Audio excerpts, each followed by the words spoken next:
अस्सलाम वालेकुम प्यारे बच्चों। उम्मीद है कि आप सब ठीक होंगे। हम chapter number 13 pollution of air of and water पढ़ रहे हैं, जो कि स्टैंडर्ड 8 है, साइंस बुक से लिया गया है। इसमें आज हम पार्ट 3 पढ़ने जा रहे हैं। पार्ट 1 में आपको याद होगा, पार्ट 1 में हमने पढ़ा एयर क्या होता है, यानी कि हवा, कंपोजिशन ऑफ एयर क्या है, उसमें कौन कौन सी गैसेस है, कितनी मिकदार की, इस गैस की कितनी मिकदार है।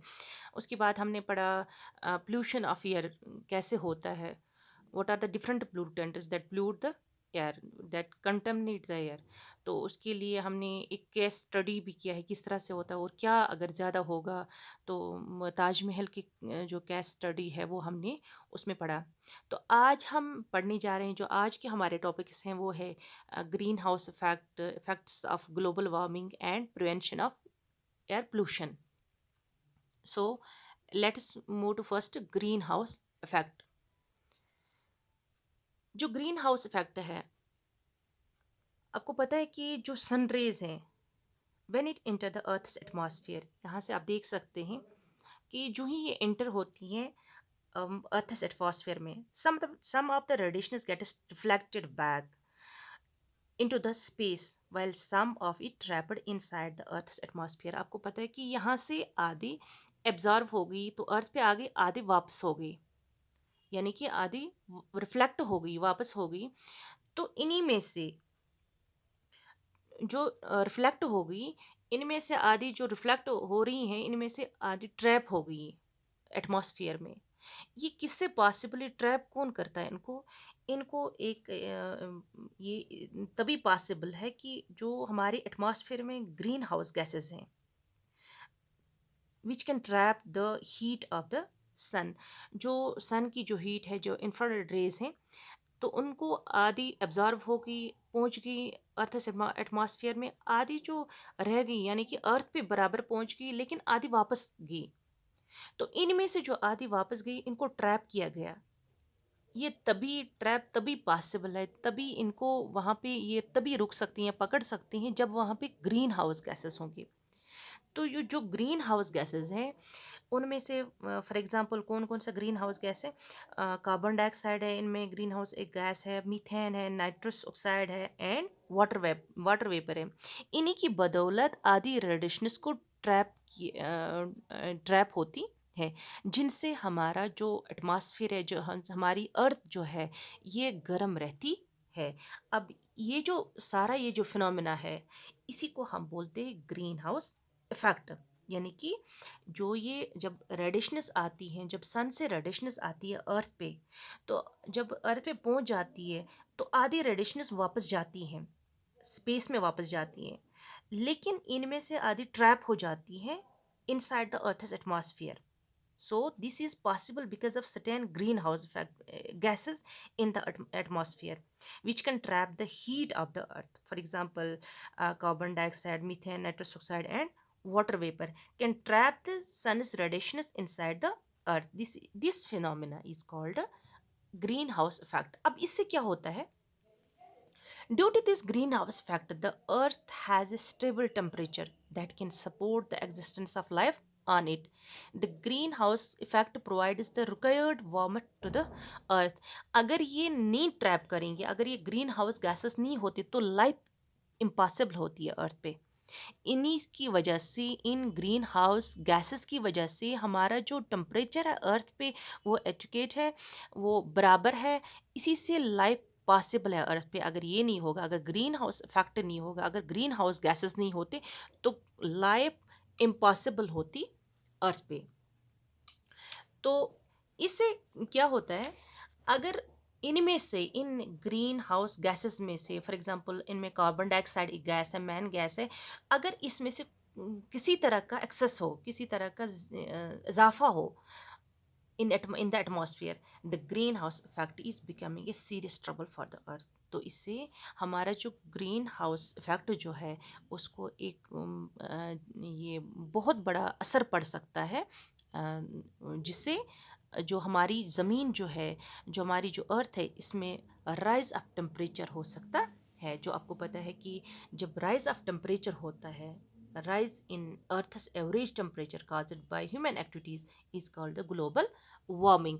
तो इसको हम ग्लोबल वार्मिंग कहते हैं, यानी कि इनकी वजह से जो हमारी ग्रीन हाउस गैसेस है ये बहुत ज़रूरी है, लेकिन किसी वजह से, क्योंकि अगर इनमें इजाफा हो कार्बन डाइऑक्साइड में तो ज़्यादा एब्जॉर्प्शन, ओब्वियसली ज़्यादा एब्जॉर्प्शन ऑफ रेज होंगी। तो इससे हमारी अर्थ जो है, जो इसका जो एक नॉर्मल टेम्परेचर है उससे ज़्यादा बढ़ जाएगा। तो उस नॉर्मल टेम्परेचर को ज़्यादा जब बढ़ जाएगा तो उसी को हम बोलते हैं ग्लोबल वार्मिंग। तो इससे क्या क्या है, जैसे ग्रीन कार्बन डाइऑक्साइड, इसमें सोर्सेज क्या क्या हैं जिनसे ये इसमें इजाफा होता है कार्बन डाइऑक्साइड में। नंबर वन है human activities such as burning of fossil fuels and industrial activities extra are causing a release of carbon dioxide in the atmosphere. For example जो बर्निंग ऑफ फॉसल, जो हमने पढ़ा है अभी तक, जो पिछले दो लेक्चर्स हैं उनमें से हमने पढ़ा है कि फॉसल फ्यूल्स क्या होते हैं। बर्निंग ऑफ जब कंबस्शन इनका होता है तो इस दौरान कुछ ये जो धुआं निकलता है या इंडस्ट्रियल एक्टिविटीज़ जो उनसे धुआं खारिज होता है, तो कार्बन डाइऑक्साइड में इजाफा होता है। तो इससे हमारा जो ग्रीन हाउस एक गैस है उसमें इजाफा होता है। तो इससे भी एब्जॉर्प्शन ऑफ जो रेज है, इंफ्रारेड रेज है, वो ज़्यादा हो जाएंगे। तो इससे भी ग्लोबल वार्मिंग हो सकती है। दूसरी क्या वजह है कार्बन डाइऑक्साइड राइज होने में? Cutting of forests imbalances the carbon dioxide and oxygen amounts in the air as plants take up the carbon dioxide from the environment and in return release oxygen. Therefore, deforestation leads to increased presence of carbon dioxide in the atmosphere. आप जैसे deforestation होती है, deforestation यानी कि cutting of trees, forests extra. तो इसमें जब आपको पता है कि जो लिविंग जो इंसान हैं या एनिमल्स हैं, तो वो लेते हैं, वो इनहेल करते हैं ऑक्सीजन और एक्सेल करते हैं कार्बन डाइऑक्साइड। लेकिन जब हम ट्रीज़ को काट देते हैं तो इससे क्या होगा, इससे कार्बन डाइऑक्साइड में इजाफा होगा, क्योंकि हम जब छोड़ते हैं कार्बन डाइऑक्साइड छोड़ते हैं तो वो इनहेल करते हैं, प्लांट्स करते हैं इनहेल। लेकिन प्लांट्स अगर रही नहीं है या ज़्यादा कम हो गए तो कार्बन डाइऑक्साइड की मिकदार ज़्यादा हो सकती है और उससे भी हमारे जो ग्रीन हाउस गैसेस है उनमें बुरा असर पड़ सकता है और इससे भी ग्लोबल वार्मिंग हो सकती है। तो इफ़ेक्ट्स क्या क्या हैं यहाँ पे आप देख सकते हैं, इस फिगर में देख सकते हैं इफ़ेक्ट्स ऑफ ग्लोबल वार्मिंग। तो पहला ये है कि changing rain and snow patterns. तो ग्लोबल वार्मिंग जो है, global warming leads to an increase temperature of the earth which causes the melting of the glaciers and therefore increased sea levels, hence it results in flooding the areas around the sea। यहाँ पे आप देख सकते हैं सी level में, यानी कि glaciers जो होते हैं, जो ग्लेशियर बोलते हैं कि बर्फ़ के ढेर जो होते हैं, चट्टान जो होते हैं, जो कोल्ड रीजन्स होते हैं, हाई आल्टीट्यूड्स जो होते हैं, उन पे जो ग्रेजुअली एक्यूमुलेशन ऑफ स्नो होता है तो उनको हम ग्लेशियर कहते हैं। लेकिन जब राइज ऑफ टेम्परेचर होगा, जब कार्बन डाइऑक्साइड की एक गैस जो ग्रीन हाउस गैस एक या कार्बन डाइऑक्साइड ह्यूमन एक्टिविटीज़ की वजह से उसमें राइज हो गया, तो ओबियसली टेम्परेचर ज़्यादा हो, एब्जॉर्प्शन ऑफ लाइट ज़्यादा हो जाएगी, एब्जॉर्प्शन ऑफ इंफ्रारेड लाइट ज़्यादा हो जाएगी। तो उससे राइज ऑफ टेम्परेचर हो जाएगा, तो जो ग्लेशियर्स हैं वो पिघलेंगे और जो हमारी सी लेवल है जो उसमें है, जो समंदर में जो एक लेवल होती है पानी का, तो उसमें राइज हो जाएगा। तो उससे सैलाब आने का खतरा है। जो समंदर के आसपास जो रीजन्स होते हैं उनमें फ्लड्स आ सकते हैं। तो दूसरा एक फैक्टर हो सकता है कि it also leads to extreme weather conditions in different places of the earth. जो आप देख सकते हैं, जो हम आज एक्सपीरियंस ये हमारा हो रहा है कि किस तरह से राइज हो रहा है टेम्परेचर में, it is due to global warming.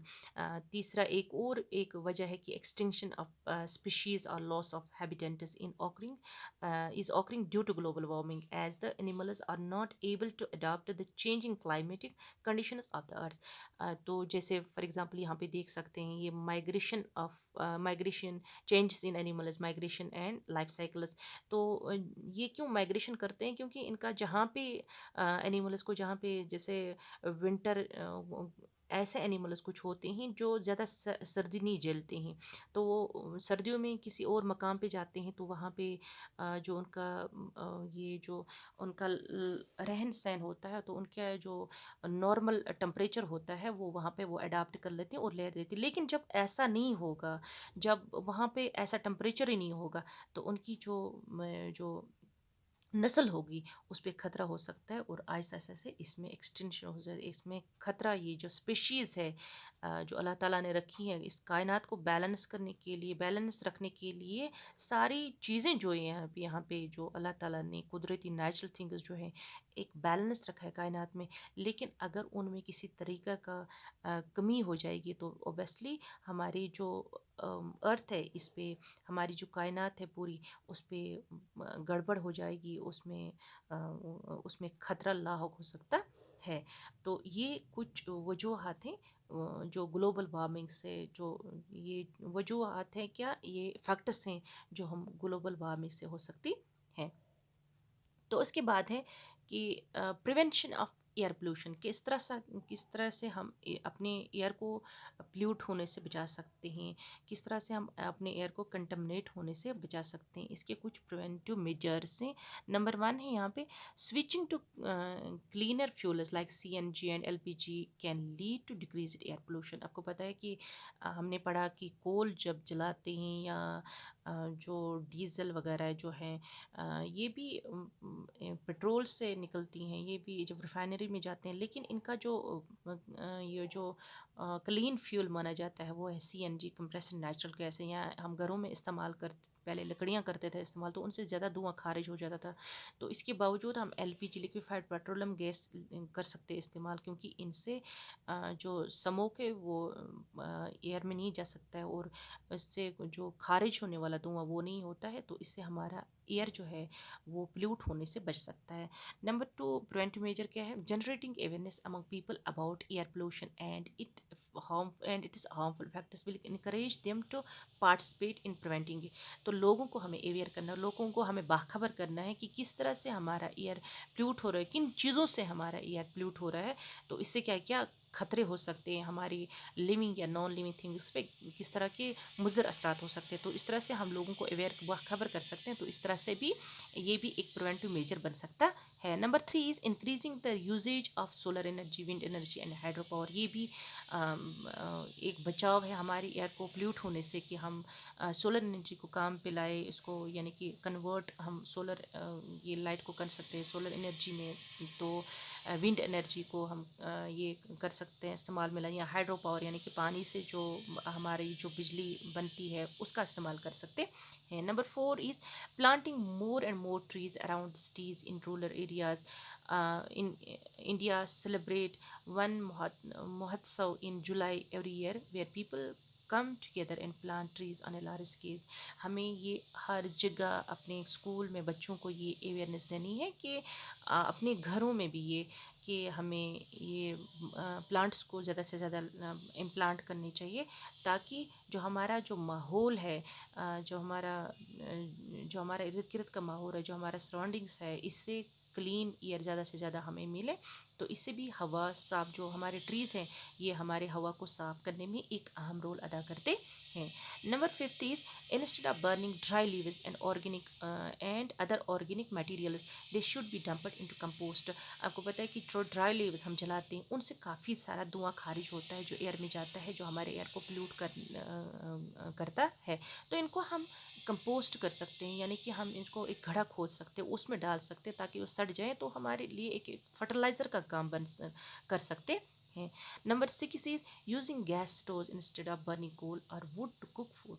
तो गैस स्टोव्स हमें यूज़ करने चाहिए, यानी कि एलपीजी या कैरोसिन, अगर एलपीजी नहीं तो कैरोसिन, जो जो एलपीजी से वो ज़्यादा क्लीन कुकिंग फ्यूल माना जाता है, लेकिन अगर वो नहीं है तो स्टोव्स कर सकते हैं। लेकिन कोल और वुड से ज़्यादा हमारा एयर जो, उससे ज़्यादा धुआं खारिज होता है, और उससे हमारा एयर जो है वो पोल्यूट ज़्यादा होता है। Number seven preventive measure is sharing vehicles और using public transport to reduce the number of vehicles on the road and hence the air pollution.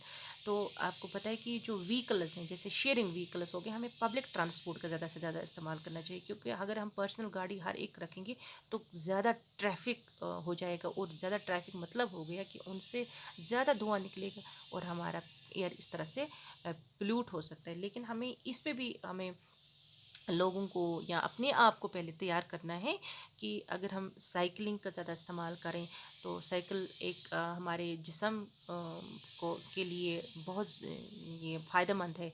और दूसरा ये है कि उससे कोई ये नहीं हो सकता है, कोई एयर हमारे उससे पोल्यूट नहीं हो सकती क्योंकि उसमें कोई तेल नहीं जलता है। Number 8 is using eco friendly paints and cleaning products for household and other buildings. आपको पता है कि हमने इससे पहले भी पढ़ा है कि एयर पोल्यूशन में किस तरह से जो जो पैंट्स हैं, जो रेफ्रिजरेटर्स हैं, जो क्लीनर्स हम इस्तेमाल करते हैं घरों में, उनमें उनसे भी कुछ गैसेस ऐसी जाती हैं एयर में जो हमारे एयर को पोल्यूट करते हैं। तो ये थे कुछ प्रिवेंटिव मेजर्स जिनसे हम अपने ईयर को कंटमनेट होने से बचा सकते हैं। So this is all about for today. Thank you.